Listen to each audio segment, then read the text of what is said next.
அஸ்ஸலாமு அலைக்கும் friends. So இன்றைக்கி நம்ம மினி வ்ளாக் என்னென்னு பார்க்கலாமா? ஸோ நான் இன்றைக்கி பிரேக்ஃபாஸ்ட் செய்ய போகிறேன். ஹைதராபாத் டிஷ்ஷு சொல்லியிருக்காங்க. சுத்ரியா இது பேர். அதுக்கப்புறம் பார்த்தீங்கன்னா மம்மி சொன்னாங்க நைட்டு சப்பாத்தி மீதி இருக்குது. ஸோ நான் அதை சுத்ரியா செஞ்சிரு சொல்லியிருக்காங்க. ஸோ ஃபஸ்ட்டு ஒரு கடையில் எண்ணெய் ஊற்றிட்டு அப்புறம் கடுகு கொஞ்சம் ஜீரகம் கொஞ்சம் ஊற்றிக்கோங்க.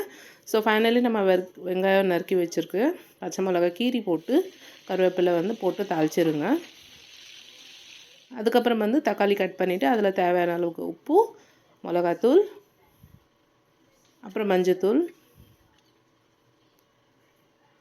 போட்டுக்கோங்க. இது ஆக்சுவலி லெமன் நான் லாஸ்ட்டில் தான் போட போகிறேன். ஸோ 1 போட்டுக்கோங்க. இஞ்சி பூண்டு பேஸ்ட் போட்டு ஸோ ஃபைனலி வெங்காயம் நல்லாவே ப்ரௌன் ஆகிடுச்சு. அதுக்கப்புறம் தக்காளி போட்டு கொஞ்சம் தண்ணி ஆட் பண்ணிக்கோங்க. ஏன்னா கொஞ்சம் தக்காளி வதக்கிறதுக்கு நம்ம மூடி போட்டு கொஞ்சம் நேரம் சிம்மில் வைக்க போகிறோம்.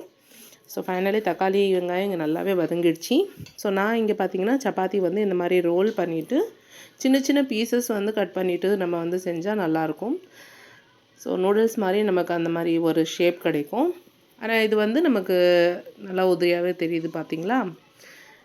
ஸோ இங்கே தண்ணி 1 சொம்பு 1.5 சொம்பு கிட்ட நான் ஊற்றியிருக்கேன். ஸோ அந்த சப்பாத்தி கொஞ்சம் நல்லாவே டிப் ஆகிறதுக்கு.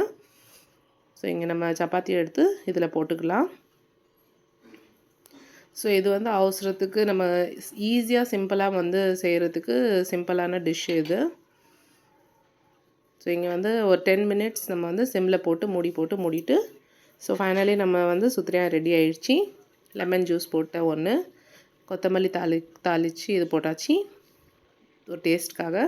ஸோ ஃபைனலி எப்படி இருக்குன்னு கமெண்ட்டில் சொல்லுங்கள். இந்த வீடியோ பிடிச்சிருந்தா ப்ளீஸ் சப்ஸ்கிரைப், லைக், ஷேர் பண்ணுங்கள். வாங்க சாப்பிட்லாம். ஸோ ஃபைனலி எங்கள் மாமாவுக்கு இது கொடுத்து பார்த்தேன். சூப்பராக இருக்கும் சொன்னாங்க. தேங்க்யூ.